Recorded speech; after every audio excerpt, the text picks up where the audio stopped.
ગાંધીનગરમાં આવેલ મહાકાલી જ્વેલર્સ અને શ્રી હરિઓમ જ્વેલર્સમાં જે આરોપીએ લૂંટનો નિષ્ફળ પ્રયાસ કર્યો હતો તેનો આરોપીઓનો ગઈકાલે વરઘોડો કાઢવામાં આવ્યો હતો। જાહેર વરઘોડામાં તેમનું રિકન્સ્ટ્રક્શન કરવામાં આવ્યું હતું અને બધા દુકાનમાં લઈ જઈ કેવી રીતના લૂંટનો પ્રયાસનો નિષ્ફળ અંજામ થયો હતો તેની જાણકારી મેળવી હતી। મોટી સંખ્યામાં લોકો આરોપીને નિહાળવા માટે એકત્ર થયા હતા।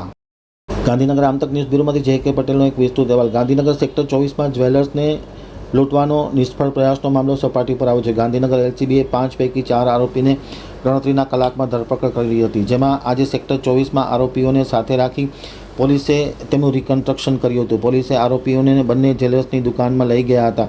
સમગ્ર ઘટનાની રેકી કેવી રીતે કરી હતી તેની જાણકારી મેળવી હતી અને અંજામ આપવામાં આવ્યો હતો। આરોપીઓને જોઈ સેક્ટર 24માં લોકોની ભીડ જામી હતી। આરોપીએ પહેલાં મહાકાલી જ્વેલર્સમાં ગયા હતા, બાદમાં હરિઓમ જ્વેલર્સમાં ગયા હતા, ત્યાં લૂંટનો નિષ્ફળ પ્રયાસ થયો હતો।